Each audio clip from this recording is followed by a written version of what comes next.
का चैप्टर है the honest would cutter, lesson number 7। Honest means क्या होता है, कौन बताए? ऑनेस्ट, ऑनेस्ट मीन्स क्या होता है? ऑनेस्ट मीन्स है ईमानदार। ऑनेस्ट मीन्स क्या है? ईमानदार। ईमानदार। ये देखो स्पेलिंग HONEST लिखी है। H से आपका वर्ड शुरू है, लेकिन हम इसको प्रोनाउंस करते हैं ऑनेस्ट, क्योंकि जो फर्स्ट लेटर H है वो क्या है? साइलेंट है, बोला नहीं जा रहा है, केवल दिखावटी है। और वुड कटर मीन्स क्या होता है? वुड कटर, वुड मीन्स क्या होता है बताओ? वुड, गुड मीन्स अच्छा होता है बच्चा, गुड मीन्स अच्छा। वुड मीन्स क्या होता है? वुड। वुड मीन्स होता है लकड़ी, और वुड्स मीन्स होता है जंगल, और वुड कटर मीन्स होता है लकड़हारा।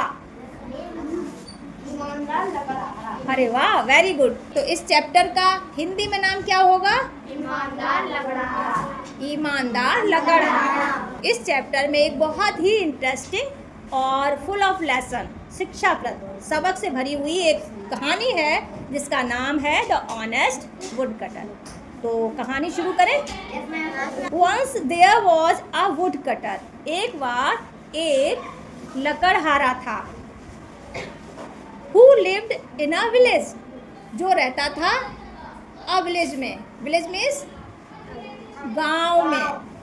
He was very honest man, वो कैसा था? बहुत ही ऑनेस्ट मैन था।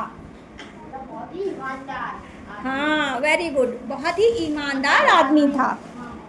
One day he was cutting wood with the axe, एक दिन क्या हुआ?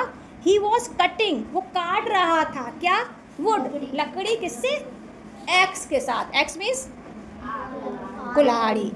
अपनी कुल्हाड़ी से वो लकड़ी काट रहा था। कौन? लकड़हारा। It was a very hot day, बहुत ही गर्म दिन था, बहुत ज़्यादा गर्मी थी।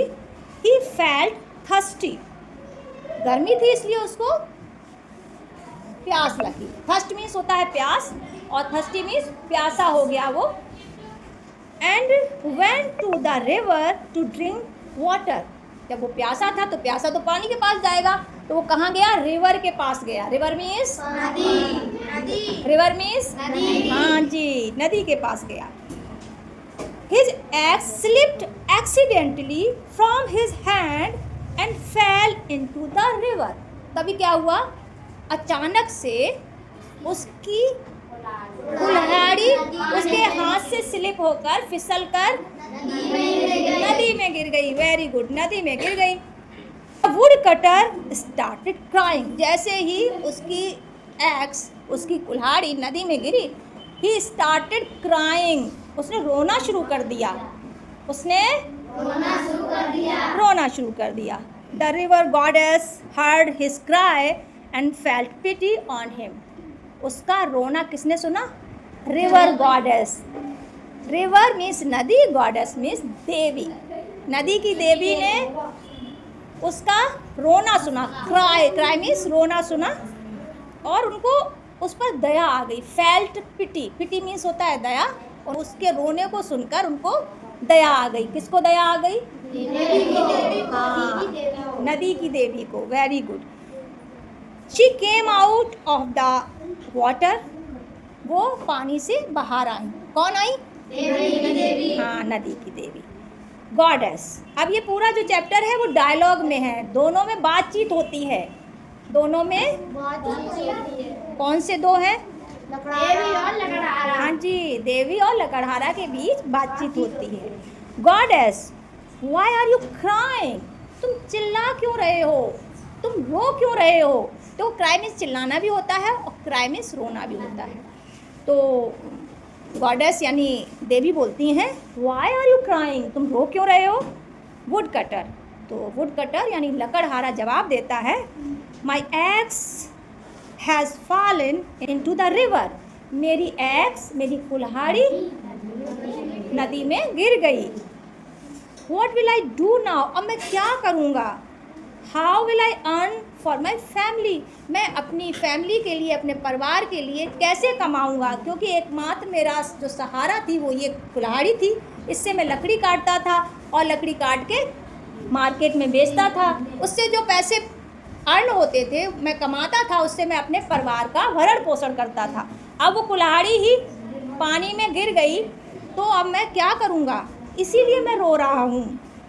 The goddess went into the water and came out with a golden axe.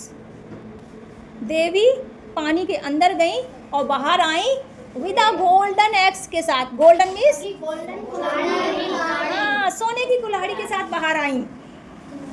Goddess, is this your axe, gentleman? Is this your axe, gentleman? वो पूछती हैं, मेरे प्रिय सज्जन व्यक्ति, क्या ये तुम्हारी है?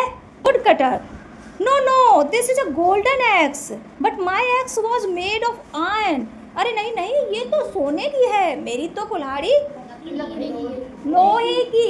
कुल्हाड़ी तो बेटा लकड़ी की कहाँ होती है, लकड़ी का डंडा होता है ना। हाँ, मेरी तो कुल्हाड़ी लोहे की थी। The river goddess went into the water again and came out with a silver x. नदी की देवी फिर से पानी में गई और फिर वापस आई विद अ सिल्वर एक्स। हाँ जी, चांदी की कुल्हाड़ी को लेकर बाहर आई। Goddess, is this your axe dear? मेरे प्रिय, क्या ये तुम्हारी कुल्हाड़ी है? देवी ने पूछा। किससे पूछा? लकड़हारे से। The wood cutter, no no, this is a silver axe, but my axe was made of iron. नहीं नहीं, ये तो भाई चांदी की बनी है। और मेरी एक्स किसकी बनी है? लोहे की। The river goddess went into the water again and came out with an iron x. नदी की देवी फिर से पानी में जाती हैं और इस बार अपने हाथ में क्या लेके आती हैं? आयरन एक्स, यानी लोहे की कुल्हाड़ी लेके आती हैं। Goddess, is this yours? क्या ये तुम्हारी है? Wood cutter, yes yes, this is mine. हाँ हाँ, यही मेरी है। Goddess, you are a very honest man, I am pleased with you. तुम बहुत ईमानदार व्यक्ति हो और मैं तुमसे प्रसन्न हो गई हूँ। I will reward you for your honesty. मैं तुम्हें तुम्हारी ईमानदारी के लिए रिवार्ड दूंगी। रिवार्ड मीन्स हाँ जी, रिवार्ड मीन्स पुरस्कार दूंगी, इनाम दूंगी। The river goddess gave all the 3 axes to the woodcutter।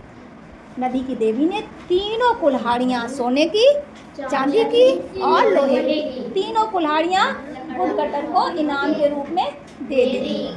Woodcutter, thank you goddess, you have saved me and my family. धन्यवाद मेरी देवी माँ, आपने मुझे और मेरे परिवार को बचा लिया। ये किसने कहा? लकड़हारे ने कहा। और सबसे लास्ट में लिखा है, honesty is the best policy. यानी जो सबसे पहले मैंने बात बोली थी, चैप्टर के शुरू होने से पहले मैंने क्या बोला था?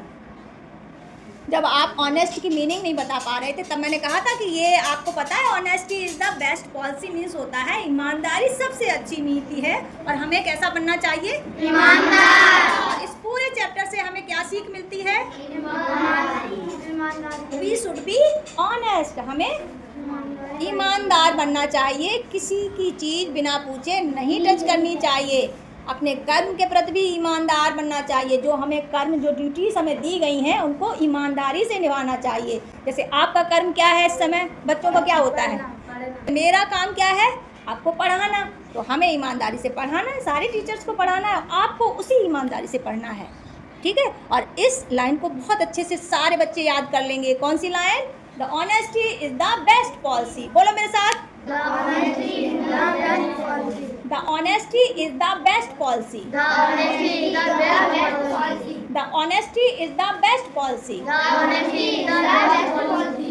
Very good. तो ये चैप्टर आपका एंड हो गया है।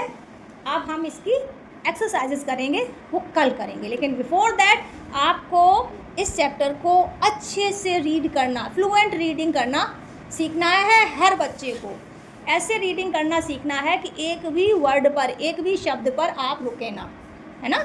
तो उसके लिए क्या करेंगे? बार बार पढ़ेंगे। टफ वर्ड्स हैं जिनका प्रोनंसिएशन आप नहीं कर पा रहे हैं, उनको अंडरलाइन करेंगे और मुझसे उसका प्रोनंसिएशन लिखवाएंगे, है ना। Practice makes man perfect. बार बार अभ्यास करने से ही तो परफेक्शन आता है। तो सभी लोग अभ्यास करेंगे? Yes ma'am. चैप्टर को बार बार पढ़ेंगे? Yes ma'am. Very nice. चलिए अब आप लोग अभ्यास करिए, बार बार इसको रीड करिए और टफ वर्ड्स को अंडरलाइन कर लीजिए।